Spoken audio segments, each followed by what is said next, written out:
वो दलाल था औरतों का, जिस्म बेचकर सारी जिंदगी हराम पैसा खाता रहा। उसे जब भी कोई सही रास्ते पर चलने की नसीहत करता तो कहता, मैं मरते वक्त अल्लाह से अपने गुनाहों की माफी मांग लूंगा और अल्लाह अपने बंदों पर बहुत रहम करने वाला है। वो मेरे जिंदगी भर के गुनाह मुझ पर तरस खाकर आराम से माफ कर देगा, मैं बख्शा जाऊंगा। मगर अफसोस, मौत के वक्त उसकी आवाज तक न निकल सकी। सारी जिंदगी हराम की कमाई से बेहतरीन खाना खाने वाला भूखा प्यासा मर गया था। उसका नाम वकार था। पैसे से वो बाजारे हुस्न का दलाल था। सब लोग उसे तवायफों के दलाल के नाम से जानते थे। न जाने कितनी शरीफ घरों की मजबूर लड़कियों की मजबूरी का फायदा उठाकर उस इंसान ने उन्हें बाजारे हुस्न की रौनक बना दिया था। कोठे पर बिगड़ी शक्ल लेकर बैठने वाली औरतें, न जाने कितनी मासूम लड़कियां वकार के जरिए गैर मर्दों के आनंद का सामान बन चुकी थी। वकार बिहार से उठकर आया और दिल्ली में बस गया था। यहाँ उसने बीवी बच्चों से चोरी छुपे दलालों वाला काम शुरू कर लिया। मगर ऐसी बातें भला कब छुपी रह सकती है। बात पहले चलती चलती वकार के मोहल्ले तक पहुंची, फिर वकार के घर में पहुंच गई। पहले तो वकार की बीवी को इस बात का यकीन न आया, क्योंकि वो खुद एक बच्ची का बाप था।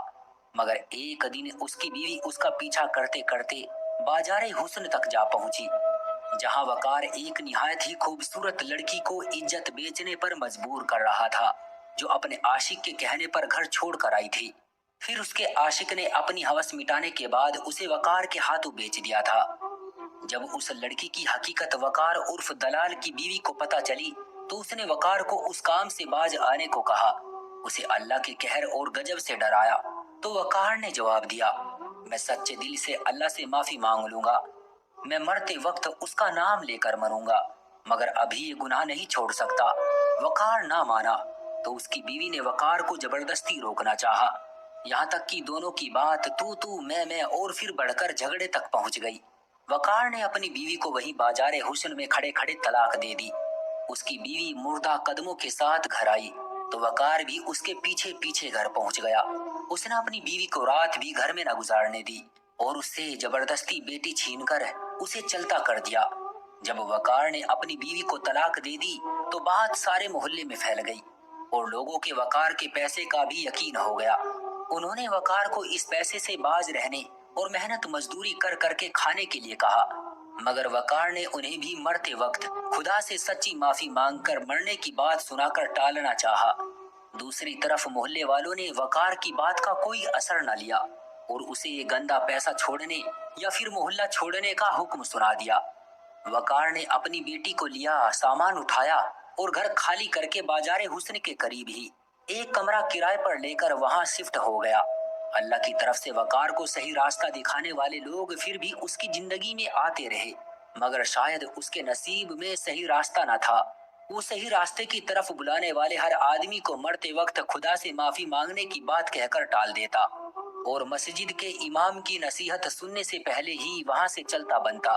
हराम उसके मुंह को लग चुका था और हराम के पैसे से ही उसने बेटी की परवरिश की।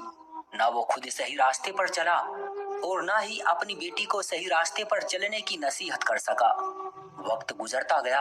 अब वकार की उम्र ढलने लगी, मगर उसके काम में कोई बदलाव नहीं आया, बल्कि ढलती उम्र के साथ और शराब शबाब का और भी ज्यादा आदी होता गया, यहाँ तक कि वो बूढ़ा हो गया और उसकी बेटी जवान हो गई। मगर कुदरत ने उसको सजा उसकी बेटी के जरिए ही देनी थी।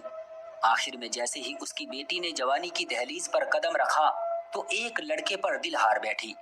आदिल एक अमीर घराने से ताल्लुक रखता था और दिल लुभाने के लिए अक्सर बाजारे हुस्न में आता रहता था।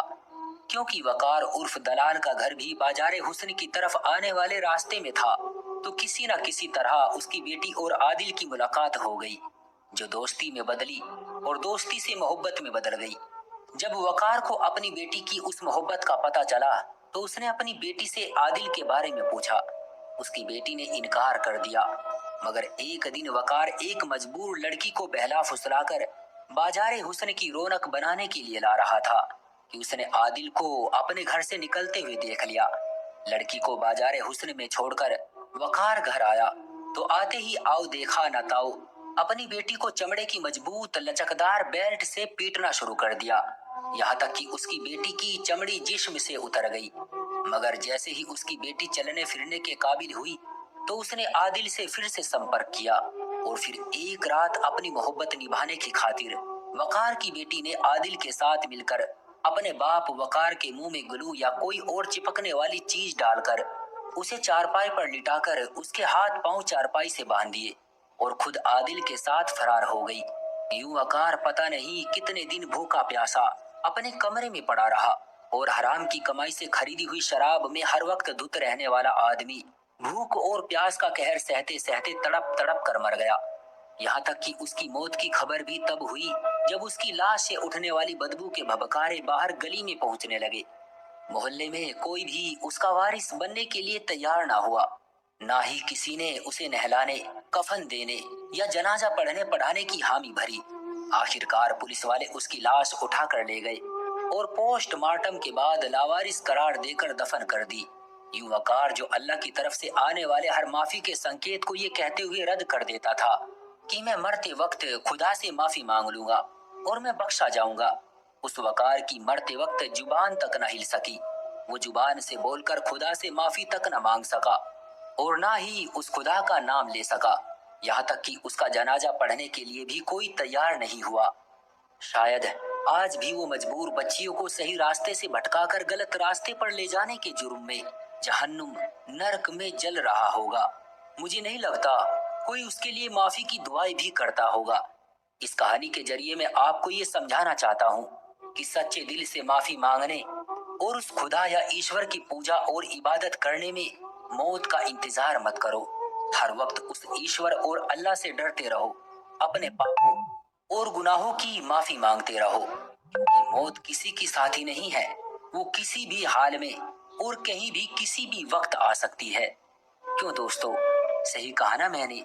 आपका क्या कहना है इस कहानी के बारे में? कमेंट करके हमें जरूर बताएं। वीडियो को लाइक कर दीजिए और इसी तरह की कहानियां लगातार देखने के लिए चैनल को सब्सक्राइब करके घंटी को दबाकर ऑल पर सेट कर लीजिए, ताकि आने वाली वीडियो का नोटिफिकेशन आपके पास तुरंत पहुंचे। मैं मिलता हूं आपसे अगली वीडियो में, तब तक के लिए धन्यवाद।